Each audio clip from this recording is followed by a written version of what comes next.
Okay, part 2 of the practice exam. Last time I substituted a bad number in here. Right here I put a 9 there instead of a 3, and that means that some of my numbers from last time are wrong. These are the correct ones. They're the same as the numbers in the key that I will put up on Learn shortly. So the methods are all okay, but I put in a bad number, so please be aware. If you compare the old numbers from the previous lecture to the key, you'll see some small differences. All right, problem number 3 is a path problem, a path thermodynamics problem, a pretty standard one. Let's go through it.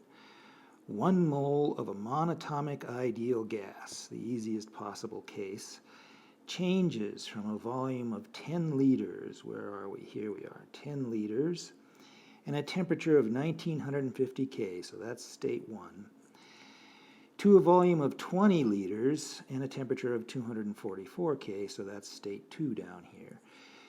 2 possible paths by which this change can take place are shown in the diagram below. Find the heat and work for path A, that's this one. So path A is an isothermal process followed by an isochoric process, constant volume process, constant temperature process, and then constant volume process. So we want heat and work. Work is equal to, so for the constant temperature, so let's call it work A, is equal to work for A1 plus work for A2. There's 2 steps on path A.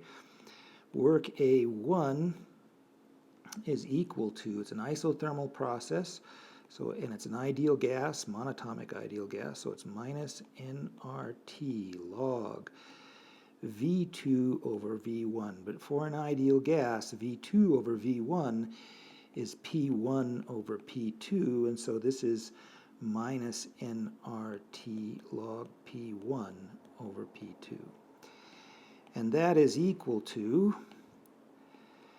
minus 1 times 8.314, temperature of 1950. Notice the temperatures are the same here and here. Log of P2 over P1, that's P1 over P2, sorry, that's 8 atmospheres over 4 atmospheres. So that's a 2.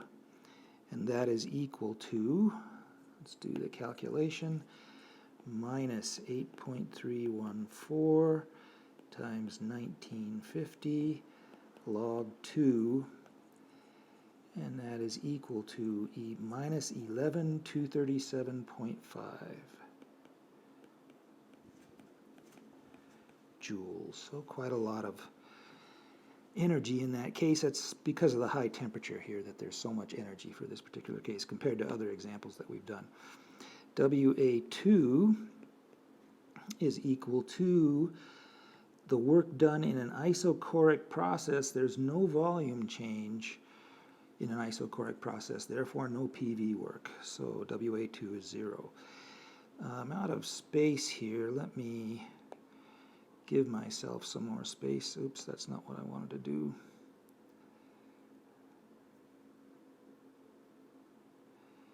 There, all right, so we need the heat for that same path, so QA1 is going to be, it's an isothermal process, so it's got to be equal to minus the work, since the overall energy is 0 for an ideal gas. So that is plus 11,237.5 joules. And QA2 then is the heat change for an isochoric process that is a constant volume process. That has to be CV times delta T.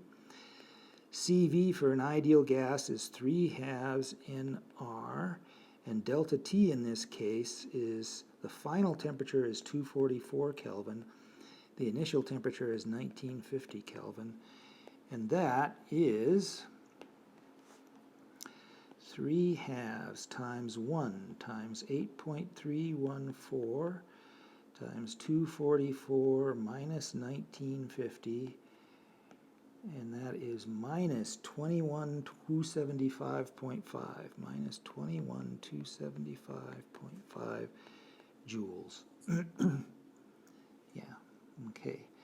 So going back, here we have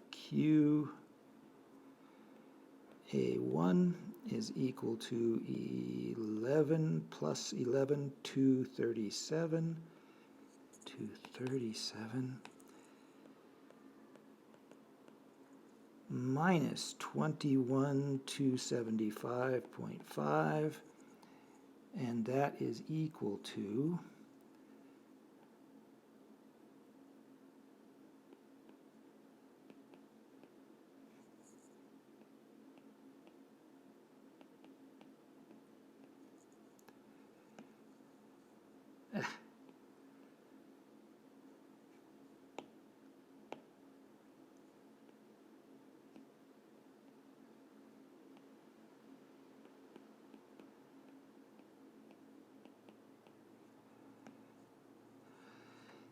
ten thousand 38.0.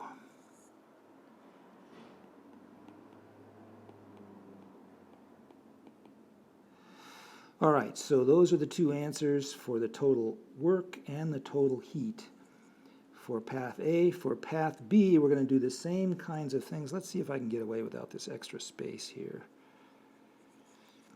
If I'm a little more careful with how big I write things, I could probably get away with it, so let's try that.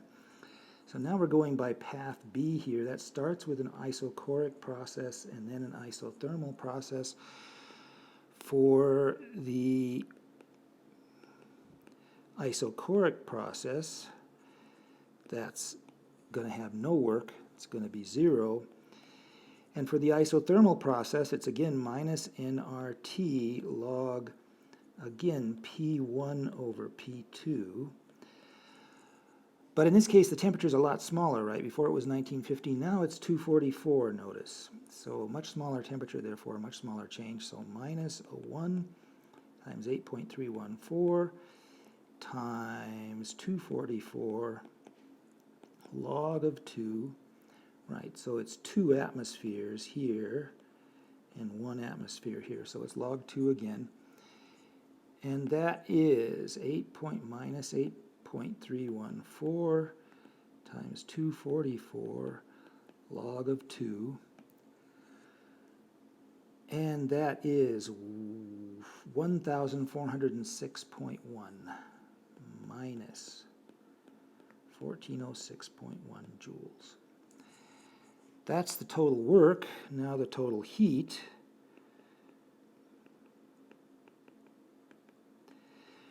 For the first step, the total heat is going to be, again, CV times delta T. And for step 2, it's going to just be minus WB2 here, the work for path B, step 2.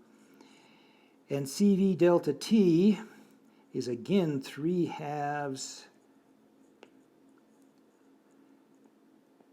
times 3/2 nRT.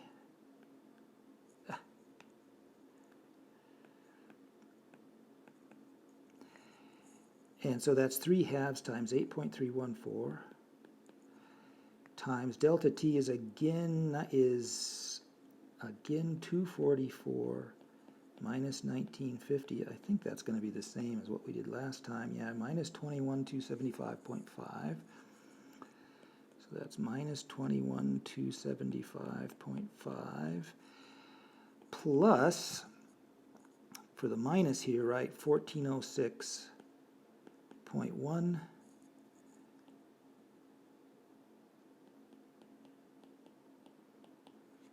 and that is minus 19,869.4 joules. Okay, so that's the first two parts.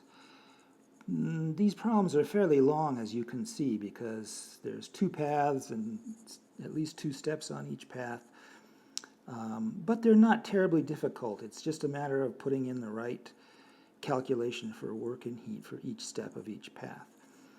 All right, now delta U, delta H, delta S for the change from state 1 to state 2. It doesn't ask about paths, of course, because these are all state functions. Either path will do, or some different path altogether would also do, as long as we keep the initial and final states the same.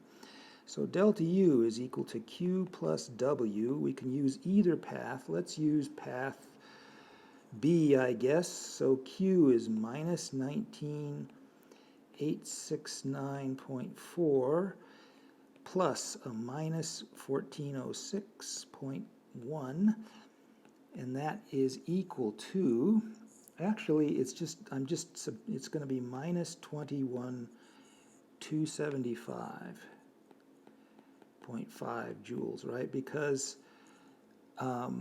adding this negative 1406 just cancels this 1406 that we added before. And so delta U will just be 21,275. Let's check this another way. For an ideal gas, the delta U depends only on temperature, and the fact that there's a volume change in going between state 1 and state 2 doesn't affect the energy. So we should be able to calculate this by just calculating CV delta T, and that would be the same, that is in fact 21,275.5 as we saw before. So that all makes sense, everything is consistent. Delta H is equal to delta U plus delta PV. If we imagine then a path, let's see if we can make this work. A path in which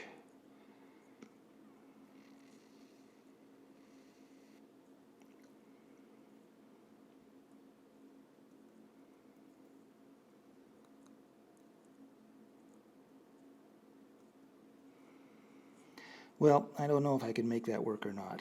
Let's see. A constant pressure path. Constant. Well, I know for a fact that delta H depends also only on temperature, and it's equal to Cp delta T for an ideal gas. I was trying to think of a cooler and nicer way of doing it, but I can't do it on the spur of the moment here anyway. Cp is 5/2 nRT, nR delta T, for an ideal gas. So that's just 5/2 times 1 times 8.314 times our 244 minus 1950. And that is equal to, let's do the calculation,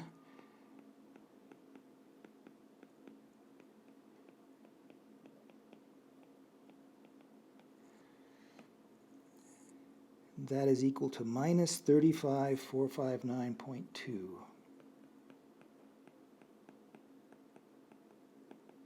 joules. I think that's right. That's what I got before when I did this problem before this recording. Delta S then is equal to the entropy change for either of these paths or for some other path altogether. Let's use path A to do the calculation. That will work as well as path B. For path A, we have an isothermal change and then an isochoric change. For an isothermal change for an ideal gas, the entropy is just Q over T, which is minus W over T, which is nR log of V2 over V1, V2 over V1, which is nR, the T divides out, log P1 over P2, and that is equal to, well, it's equal to, well, let's just do the calculation. There's another way we could do it, but it's a 1 times 8.314 times log of 2, right? 8 atmospheres over 4 atmospheres, and that's 5.76 plus 5.76 joules per degree Kelvin. That's for the first part. That's for delta S for step A1. Delta S for A2 is the entropy change for this isochoric process. Since it's a constant volume process, that will be CV log T2 over T1. CV is 3/2 NR for an ideal monatomic ideal gas, log initial initial temperature of 1950 final temperature of 244 over initial temperature of 1950, and so that will be a negative value, notice, 3/2 times 8.314 times log of 244 over 1950, and that is equal to minus 25.92. So overall, delta S is equal to 5.76. Notice the first step was an expansion and has a positive delta S. The next step was a cooling process and has a very negative delta S as the temperature, the system is losing energy. Minus 25.92. So overall, we're going to get a very negative value.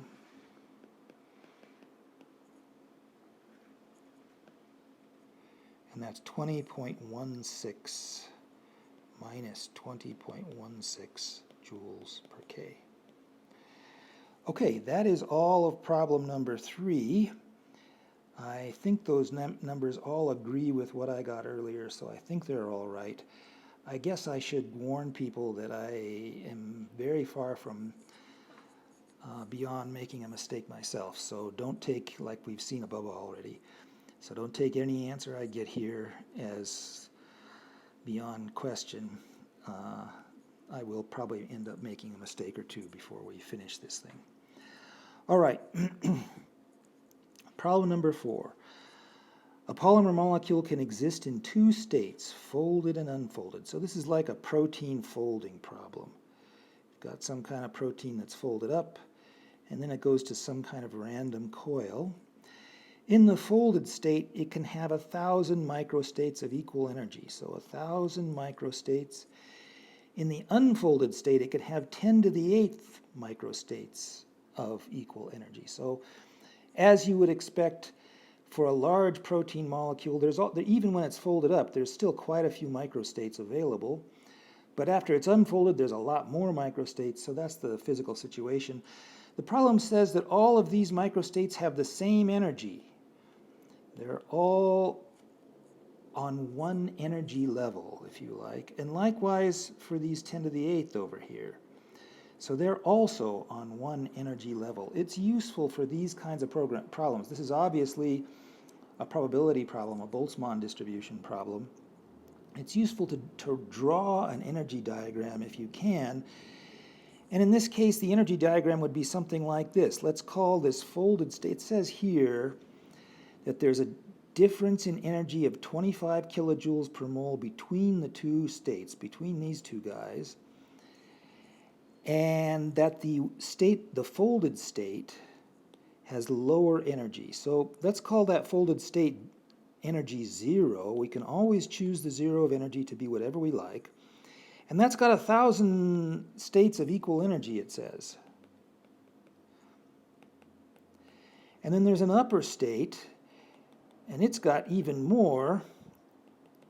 It's got 10 to the 8th states, also all of equal energy.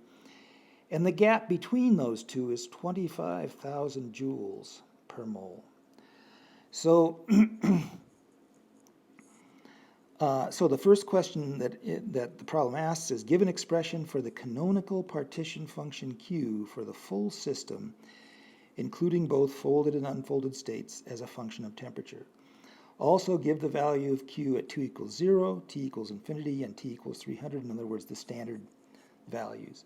So Q then would be, going from our diagram here, it would be W for the ground state, which is 1,000, times e to the 0, right? We're going to call this 0 energy, and we're going to call this E1, 25,000.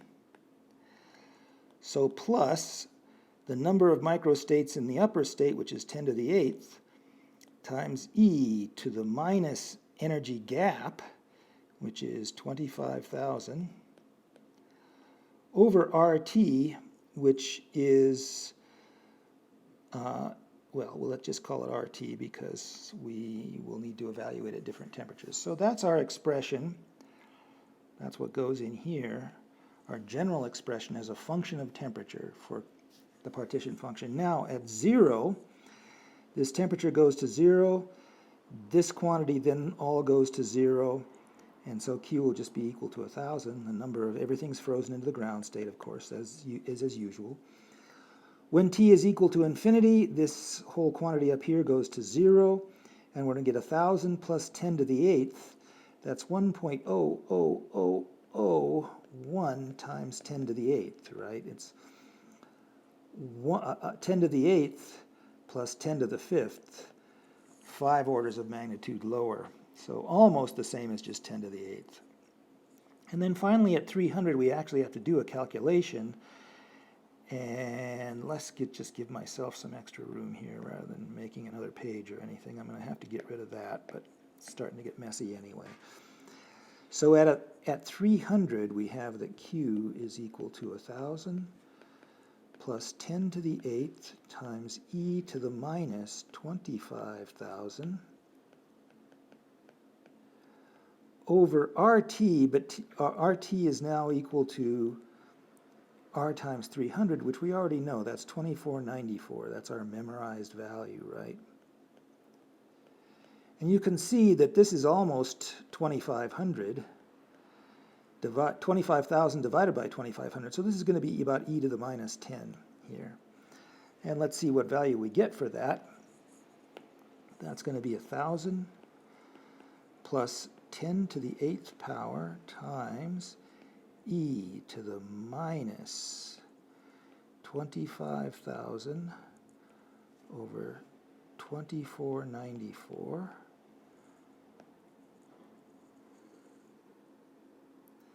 And that is, it missed this minus sign. There it is. 5,432.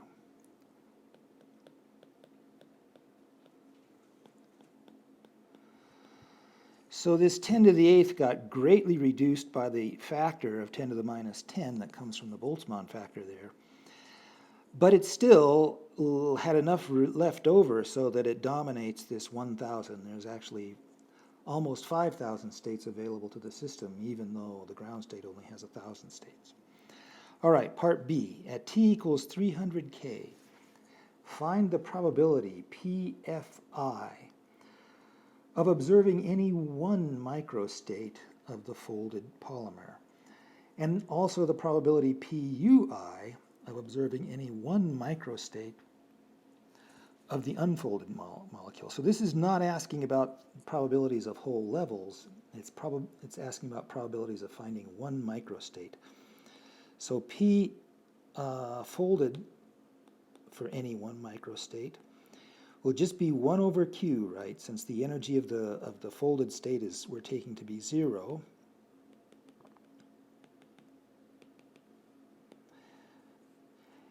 And that will be equal to, at 300 K, that will be equal to 1 over 5,432, which is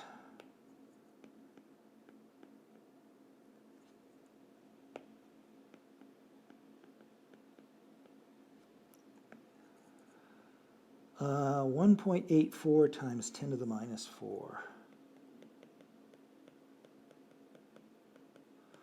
So a small probability. PUI, on the other hand, will be even smaller. It will be e to the minus 25,000 over 2494 over Q, which is going to be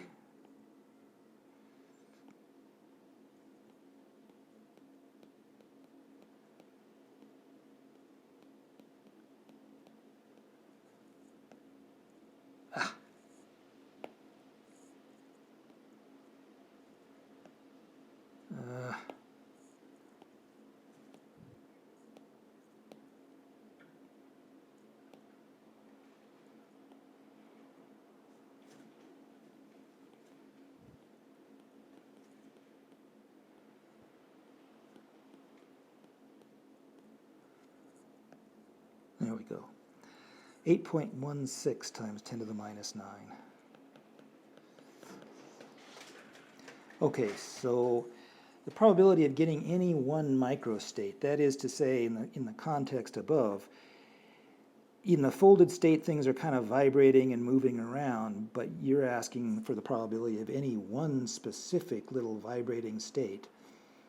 In the case of the unfolded case, you're asking for any one specific arrangement of all the monomer units. And those are both going to be very small, as you can imagine. So 10 to the minus 4, 10 to the minus 9 here, 10 to the minus 8.